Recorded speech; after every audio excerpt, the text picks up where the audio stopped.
Hello, Hearts of Oak, and welcome to another interview coming up in a moment with Tom Fitton, the president of Judicial Watch. I had the privilege of meeting Tom over in CPAC 6 weeks ago, and we talk about many things. What Judicial Watch do is use freedom of information, and I haven't seen it used so effectively as Judicial Watch do. And Tom has been the president for 25 years, and we go into a whole range of issues that without Judicial Watch, the public would not be aware of the truth.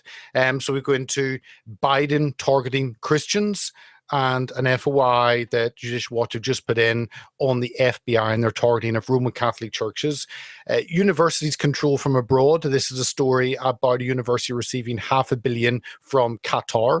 Is that good? Is that bad? And how does it influence the education sector? The growing power of the CCP. We look at CCP police stations in New York, and you saw maybe 6 weeks ago, there was an arrest of 2 people. Actually, it was Judicial Watch that initially put in that FOI. Without their work, you wouldn't have seen the arrest and the exposure of that.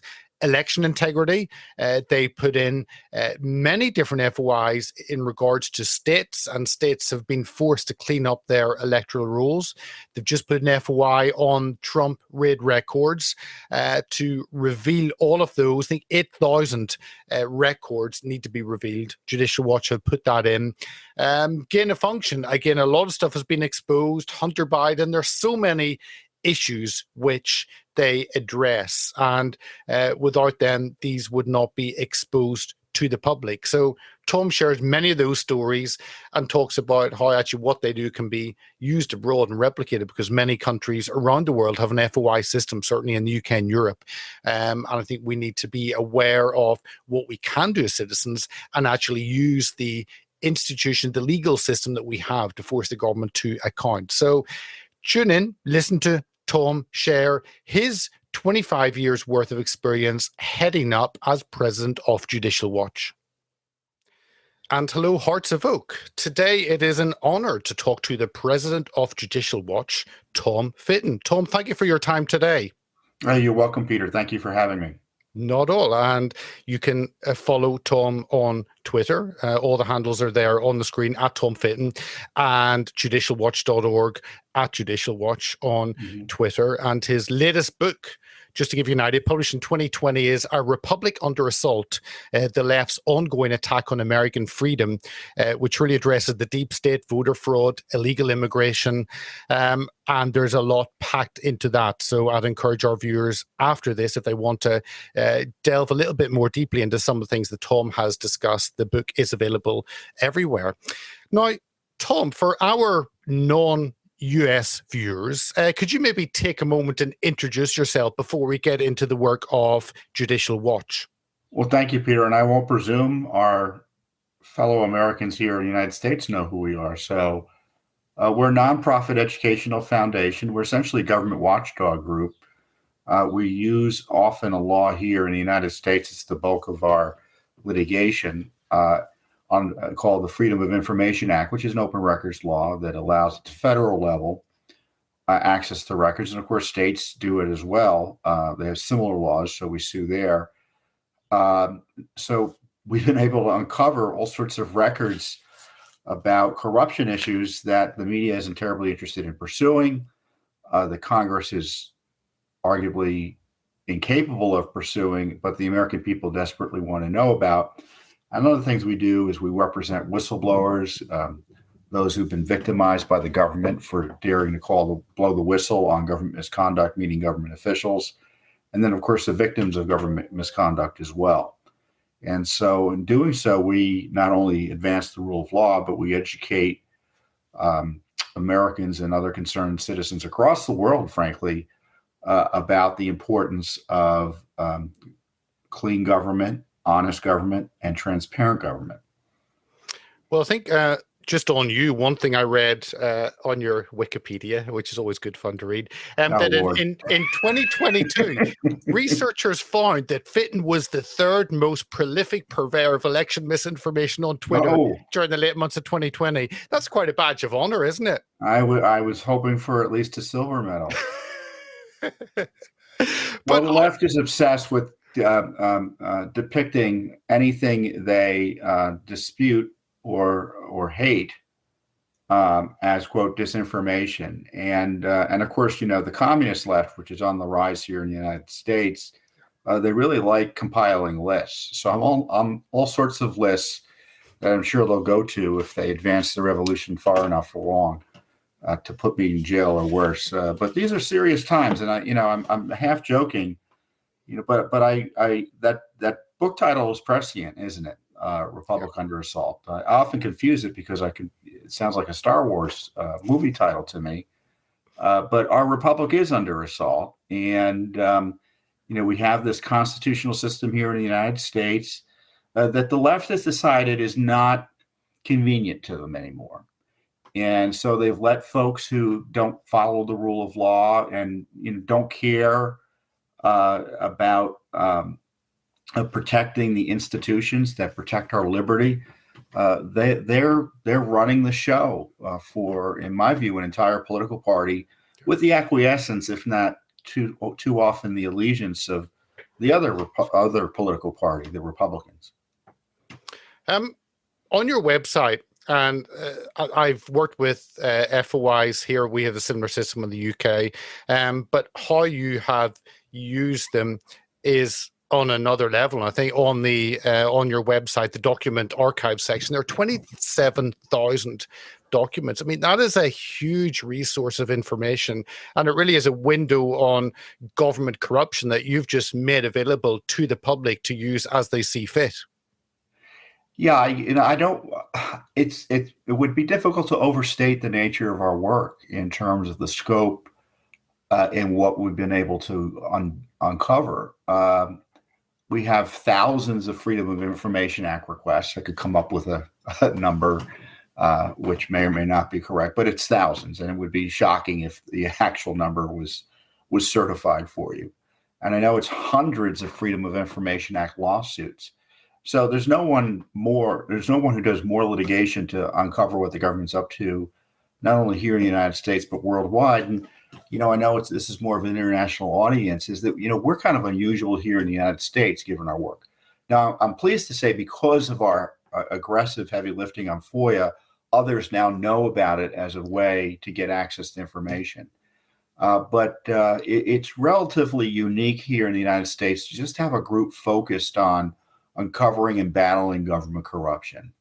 And to me, it's a great testament. I know there are a lot of issues here in America, but it's a great testament to the American way and our rule of law that allows little old Judicial Watch to go into court, and the IRS or the State Department or the Treasury, FBI, DOJ, they need to go into court and answer to the court as to why they're not giving us documents and what they're withholding, and justify it. And so that's a rarity here in the United States, and I know worldwide, we just don't have that sort of a government accountability in a regular way. First of all, if you're doing it in most other countries, you face financial ruin, imprisonment, injury, death to you and your family potentially, and that's just in France. Yeah. Yeah. So true. The point is, even in Western Europe, they don't like civic society. That's the term I use. They call it the non-governmental sector, which to me is just so communist an approach. It's the government. Everything else, the government has to justify its role as a sector.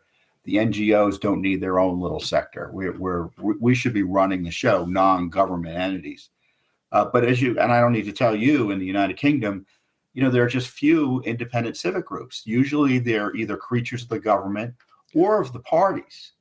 Yeah. And so it's hard for them to get the traction we're able to get here in the United States. And you see, when a few of them do get traction, or when there's more of a populist movement, how vociferous the reaction is by the state there in Europe and frankly in Canada and elsewhere. So, thank God for America. But this is a more than just a third world problem, government corruption. It's a first world problem. Yeah, no, completely. And what you're doing shines a light on that and exposes things the government obviously don't want people to see. But I could just go through some of the freedom of information that you have done. It gives people an idea of your work and an idea what's possible, and shows the failures of government and institutions. I think one of the most recent ones, just a few days ago, was Biden's targeting of Christians. And Judicial Watch have just filed a Freedom of Information Act along with Catholic Vote civil action against the FBI and the Department of Justice. Why on earth are the government spying on Christians? Well, if you're a leftist, it makes sense, right? The church is an enemy of the state, necessarily. Certainly the left's cultural agenda here in the United States, whether it be abortion or radical transgender extremism. And so the FBI, they know who butters their bread, and they follow or they come up with things that they think will appeal to their political masters, who are the left. And one thing this agency did in Richmond, Virginia. So the FBI, for those of you not here in the United States, and those of you here in the United States may not know this, you've got the FBI headquarters, but the offices of the FBI, the Richmond office or the New York office, they're kind of their own fiefdoms as well. And so they're substantial in terms of their power and influence. And the Richmond office decided that, traditionalist Catholics could be attractive to the terrorists they want to monitor domestically. And I mean, it's really laughable, Peter. It's worth reading. Everyone should read it. It just shows you how out of control the government is and how stupid it is. They do an analysis under the guise of this intelligence threat assessment of Vatican II and the debates in the church about Vatican II. So, do you want the FBI analyzing, those who support the Latin Mass versus those who think we should have a Mass in the everyday tongue of a country? It's just incredible. But what's frightening is the document also makes it clear that they want to get sources in the church. So what they were planning was spying on the Catholic Church, using them as using these sources as tripwires, right, to get the bad guys who are too pro-life or too extreme in terms of defending children from mutilation and such. So, you shouldn't have to go to Mass or go to church. In this case, obviously, the Catholic Church was being specifically targeted, but every Christian should worry and wonder if your pastor or your priest is spying on you and watching what you're saying, or whether your fellow parishioner that you shared a sign of the peace with is an informant for the FBI. And now, of course, the FBI and the Justice Department are run from that document once it became disclosed as a result of a whistleblower disclosure to a former FBI agent. But I'm not confident that they've stopped this type of approach. And indeed, the fact that they haven't given us documents about this scandal suggests there's more to hide. That's why we're in court. Well, how does that spying on its own citizens and the understanding that being a conservative is somehow dangerous to society, does that just happen as the FBI under a Democrat regime, or is it so ingrained, that hatred of conservatism, that actually that prevails whoever is in the White House? Oh, well, the history of the FBI is one of an agency that is often used to either protect or target the enemies of the sitting president. And they don't need to be told to do it. They as I said, they instinctively know who butters their bread. But I think things changed a bit with Donald Trump. He came in, was seemingly hostile to virtually every institution in the country, the drain the swamp approach. And so they decided that he needed to be taken out. And so you had these mandarins in the FBI decide that they were going to be, and I think actually, I forget who mentioned it, referenced the Praetorian Guard of old. They started off as, quote, defenders of the Republic, right? And instead they became their own power center. And I think we're seeing that with the FBI and the Justice Department. I was looking at their budget documents the other day. 37,000 staff, 13,000, which includes 13,000 FBI special agents, $10, $11 billion budget. And I suspect that's about the size of most countries' militaries. And they're not just checking out, and when you've got a bureaucracy that big, they're not just looking for bank robbers. Yeah. No, one of the other recent people can go up on the website, obviously, and see all the press releases and the many regular FOIs, but universities being controlled from abroad, and this was a document showing the Texas A&M, which is a university there. It appeared to receive $500 million. That's $500 million in grants from Qatar regime. And that's something massively concerning. We've had concerns here in the UK about Chinese influence on our universities, especially. But also there is money and influence coming from the Middle East that probably is opposed to anything you would want freedom-wise in your country. So tell us about that. Well, when you give someone $500 million, you usually want something. You either want recognition or something. In the least, the most charitable interpretation is, at the university level, major donors usually seek recognition or to advance a specific academic goal. And so the question is, what was the goal here?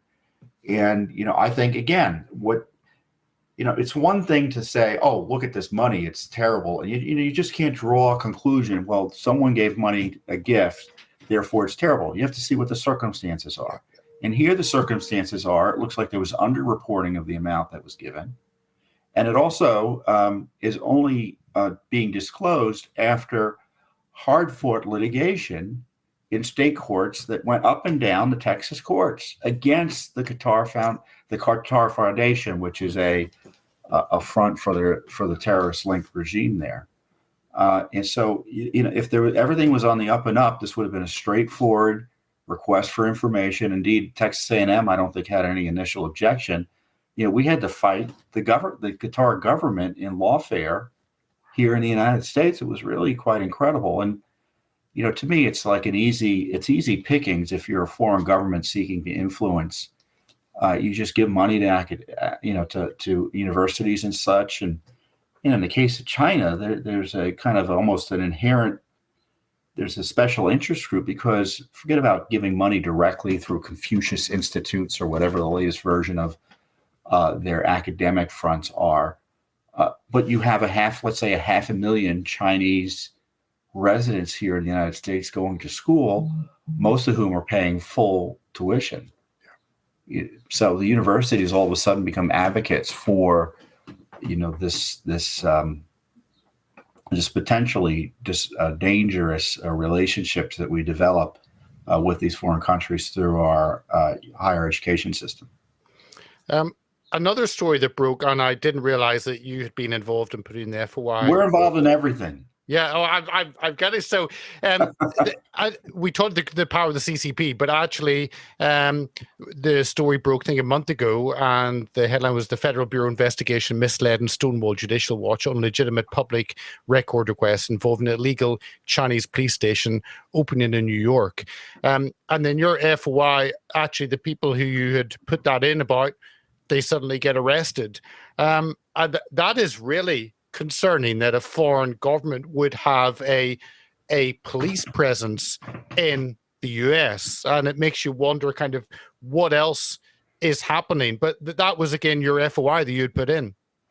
Yeah, I mean, the idea that there are these police fronts operating in the United States is not a new issue. Folks have noted it. And it took forever and a day, it looks like, for the FBI to get on it. And, we asked for the documents, and, we got the runaround, or they pretended there was no issue and didn't have anything to give to us.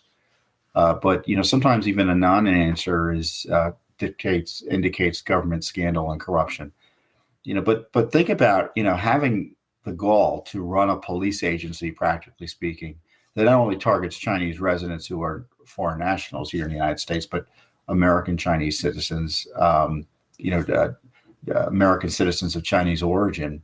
What chutzpah! And but on the other hand, you have a regime that thinks low enough of the United States and has Biden evidently deep enough in its back pocket that they can send in a spy craft to attack our sovereignty and do figure eights with no repercussions, practically speaking, above our secure military installations in the heartland of our country. I mean, you have to wonder, obviously, what the Chinese are concluding from our lack of seeming outrage. I wonder what all of our friends must think too. Yeah. They won't defend themselves. Well, how can we rely on them to defend us or to help us if push comes to shove? Oh, completely. And that one you'd put in, again, in the UK, we put in FOI and they come back and say the information is too difficult to obtain. And then you can put another FOI, but you then go down the legal route. That's intriguing. You're not without teeth, that you're using the legal system. You're not simply requesting according to what you're statutorily allowed to receive. You're actually then going to the court. So you have that threat, and it's often that threat, or actually you in the courtroom, forces the government to release the information. Yeah, that's true. It's actually going to court that often gets a response. And you can imagine it's the United States government. It spends more money than Midas. And the bureaucracy is huge. So that their resting state is incompetence or refusal to comply with the law, since there's little accountability on that. And the only way to get their attention is through a federal court case often. But, that also has, thankfully, thanks to Judicial Watch's well-known record for going to court, other FOIAs sometimes do get responded to that otherwise wouldn't. For instance, we've done a ton of FOIAs on and lawsuits on COVID, its origins, the vaccine, et cetera. And it was just a separate FOIA that wasn't a lawsuit, but they knew we were sniffing around and had similar lawsuits on the same issue that just disclosed recently that the Fauci agency was funding in China through EcoHealth Alliance, which is a third party, a front or a pass-through for grants, the creation of literal mutant coronaviruses, and that's a quote, mutants, to see how or if they could infect humanized mice. I never thought to call gain-of-function viruses mutants. But it's a rather obvious point, and of course our government's figured out that's what they are too, and they've been lying to us about what they've been doing for years. And the conclusion from that, which to me this is some of the most important material, Peter, at least on this issue, we've uncovered. It helps explain why there was this fanatic desperation to discount the lab leak theory, because if it was, quote, a leak from a lab, and I don't know why we presume it was a leak if it came from a lab. It was either a natural virus in the lab that got out somehow, or it was an engineered virus. And what was the technique for engineering it, and what was the set of viruses that were engineered? Well, the answers to those two latter questions are it was the United States. When the gain-of-function technique was a U.S. A biological approach that we shared and exported to China. So this COVID origin story isn't just about what the Chinese were doing, in my view. And that shows, because many conservatives have had big concerns at the government's role, institutions' role within that. But it's one thing to have concerns and suspicions. It's another thing to have the documentary evidence. And going through your FOI seems time and time again that you're providing the evidence to back up what the suspicions that have been there over time. But most other people are not doing that. It's you they're going in and actually delivering on the hard facts for the issues. Yeah, and I know a lot of folks who have conspiracy theories, what are derided as conspiracy theories. And my view is actually the truth is usually worse than the conspiracy theory. It's worse once you know what they actually did. Yeah. And it's usually folks with the conspiracy theories, they're usually in the right ballpark, but they've got the specifics and the mechanisms and the people involved wrong, and sometimes the motivation's wrong. But their suspicions generally are correct. Something went wrong with the way the vaccines were manufactured. That process was politicized and is untrustworthy, and how it was pushed out and information about the issues related to the vaccine were handled. something went wrong about the vaccine, or excuse me, the coronavirus and its origins. There was reason to suspect that what we were being told wasn't true, or we should at least examine all sorts of possibilities, as opposed to just pretending some questions you're not allowed to ask. I mean, this is the craziness of these days, Peter. It's not even, saying this happened or I believe this happened. You're not even allowed to ask the question. Yeah. And I tell you, the wonderful thing about FOIA is we get to ask those questions. Well, we find that's an area you don't touch on. And another area you don't touch on, which you've talked about, we're told is a conspiracy, is election integrity. And that's also because we've seen some lawsuits going in favor of actually cleaning up the system within states. But one of the FOIs you had put in was in Colorado, and the statement was Judicial Watch announced that Colorado's Secretary of State agreed to settle a lawsuit alleging that Colorado had failed to remove ineligible voters from its rolls. As part of a settlement, Colorado, I love this, will report to Judicial Watch on its yearly progress in cleaning up its rolls for the next 6 years.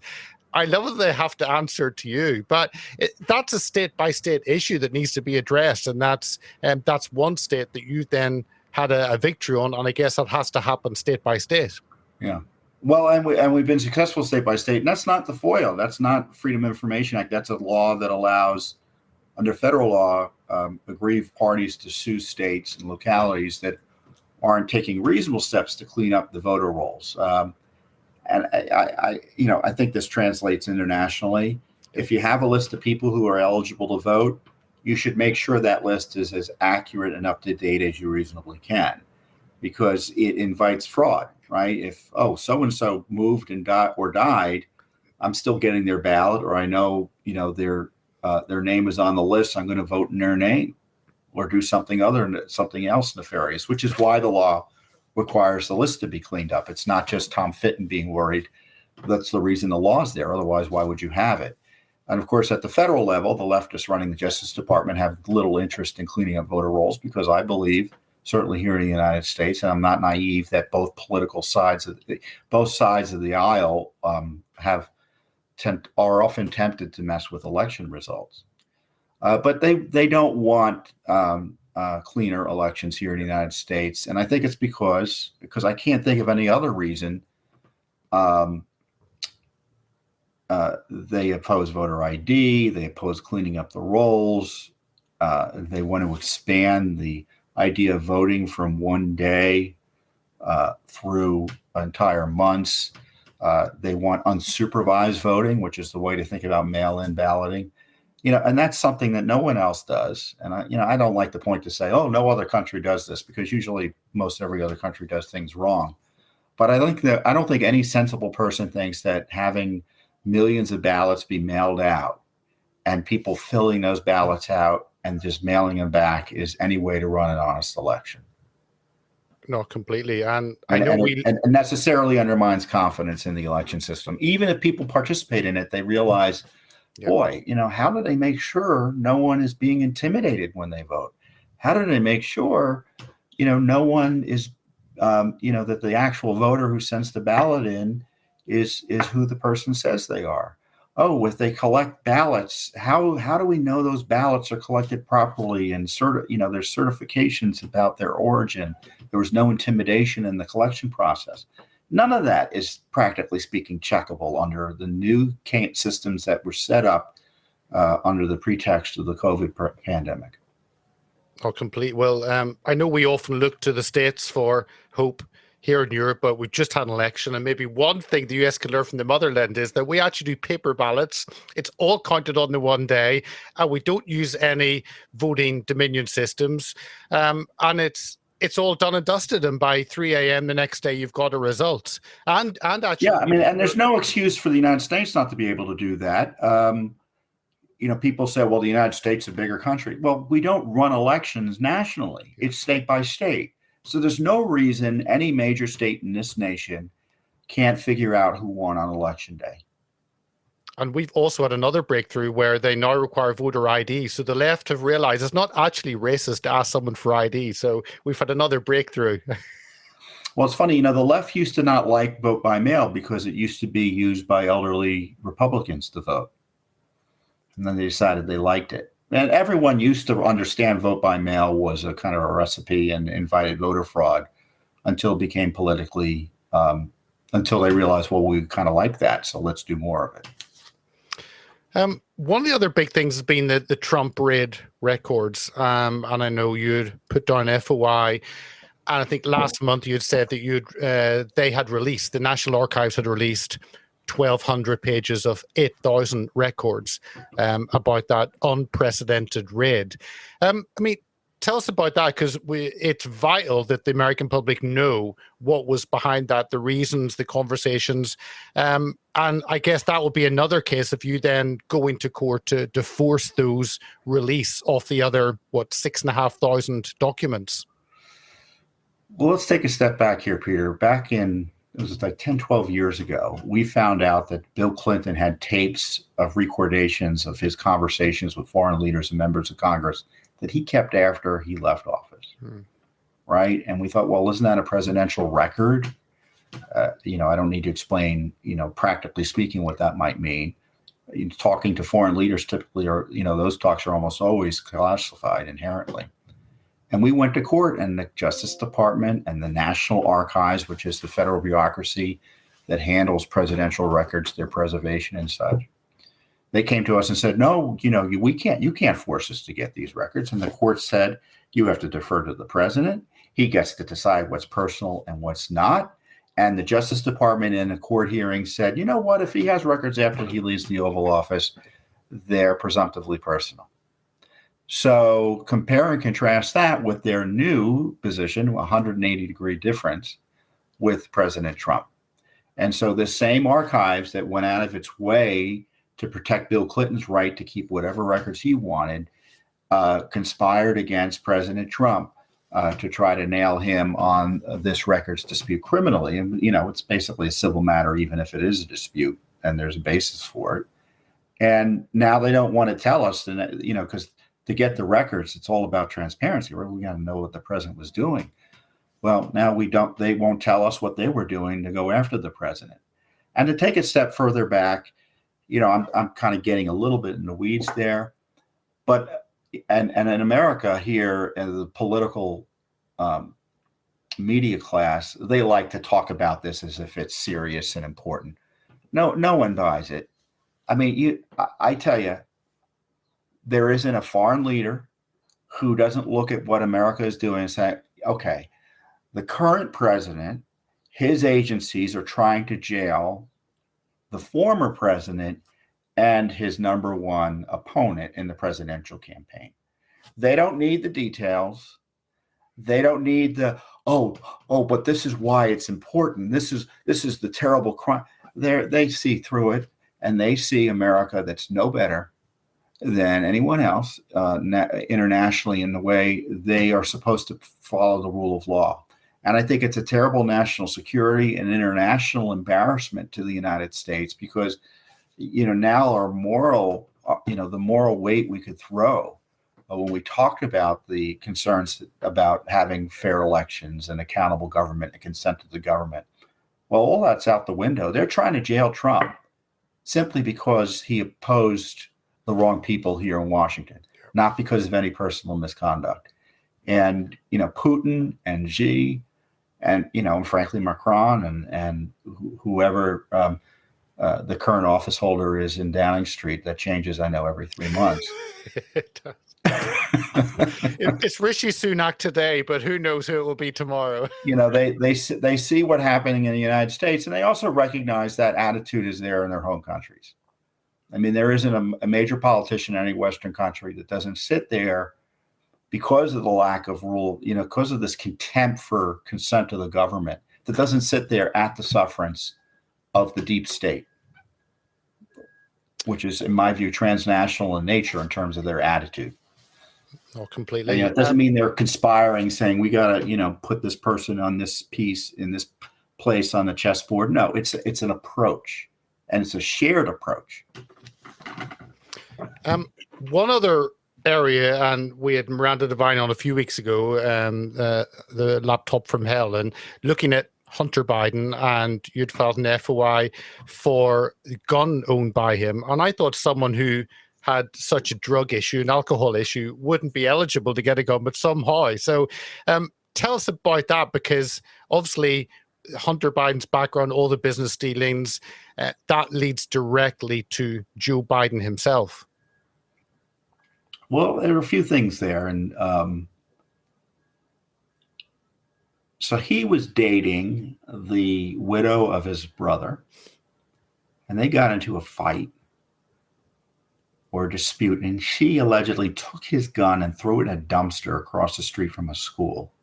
Law enforcement got involved, and the political reporting, the reporting on it was that the Secret Service and the FBI came and went to the store from which he purchased the gun and vacuumed up documents. So to me, that shows improper involvement by federal agencies to take care of a political problem for the son of a major political figure.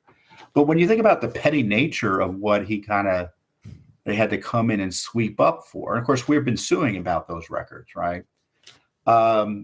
It helps explain, well, if they're doing that for little stuff, can you imagine what they're doing for big stuff? And certainly they've had the so-called Hunter laptop for at least since 2019. It's like a Hamlet-style agony about whether to prosecute Hunter since then, even though they have him dead to rights in a series of crimes.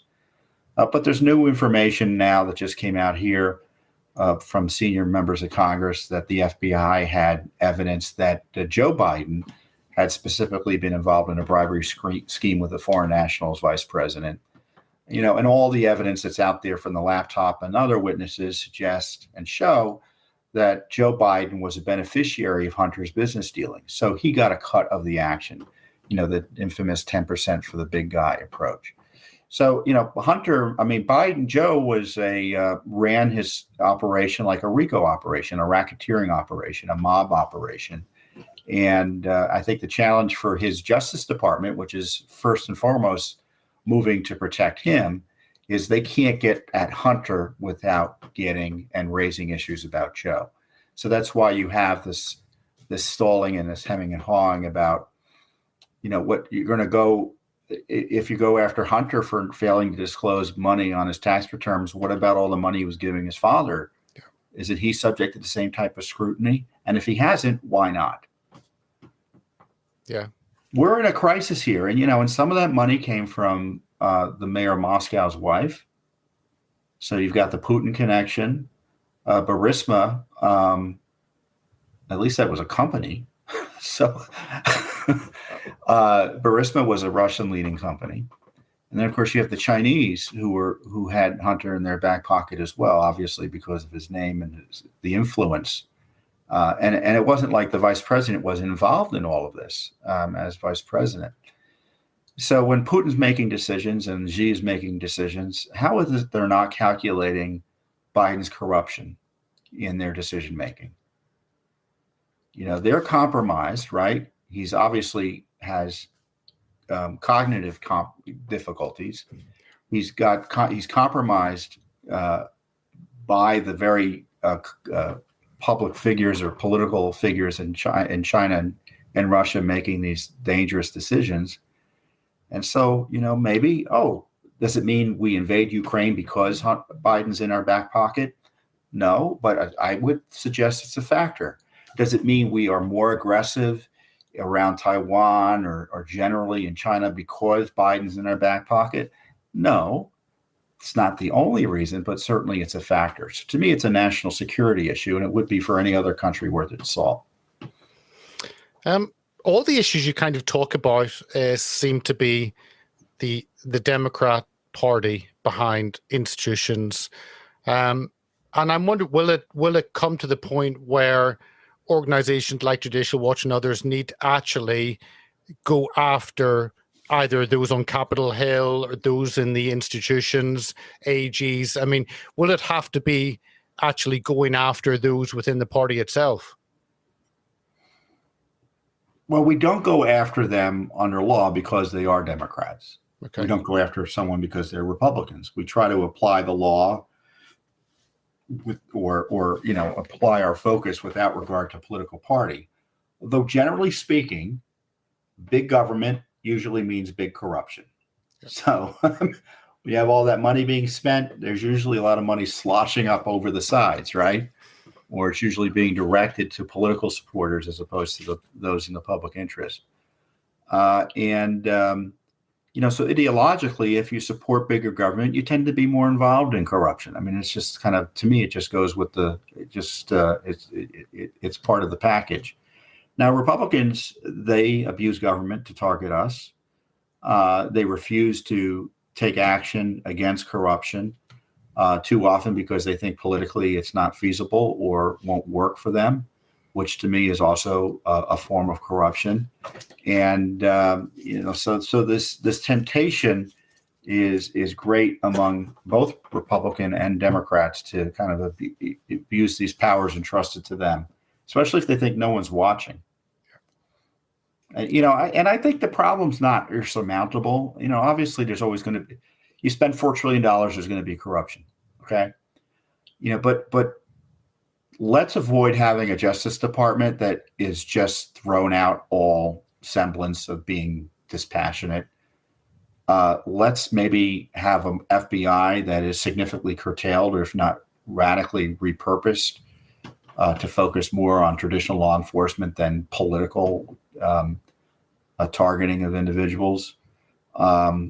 Let's ensure that our elections are as clean as we reasonably can. The temptation is great. I mean, North Carolina, they had to state here in the United States, they had to redo a congressional election because a Republican, essentially was engaged in massive fraud. So we just have to be constantly vigilant. That's the price of freedom. To finish off with, Tom, for 25 years, you've been president of Judicial Watch. And I guess there are many stories that if Judicial Watch hadn't have been there, then the truth would never be told. And I think what you're doing is a model for other countries. And I know your focus is on the US, but there are other countries across Europe that have a similar freedom of information system, but it hasn't been used as well as you have used what you have there. Go ahead. I'm sorry. No, just you obviously raise money from the public. You've got a big team, and tell us about that, because ideally what you've built there is something that actually could be rolled out and used in other countries. Well, we're able to fundraise directly, and the fundraising laws here in the United States are very friendly to grassroots groups and the non-governmental organizations, a phrase I hate, to be able to raise public support. And that's much harder, my understanding is, in other countries. It's just more difficult to raise money directly from the public. As I said, outside they usually rely on the government or the creatures of the party. But there's a growing conservative movement internationally to address this transnational left-wing threat. Our folks are there in Europe this week now for CPAC Hungary, right? And there are conservatives from all over Europe there hanging out, figuring out ways to oppose Leviathan. Yeah, no, I know. I watch CPAC Hungary. So, Tom, thank you for your time. It's fascinating. I've followed Judicial Watch for quite a while, and it's exciting to see what you're doing. So thank you for coming along and sharing insights and what is happening there with Judicial Watch. Well, best of luck to you, Peter. Thanks for having me on. Thank you.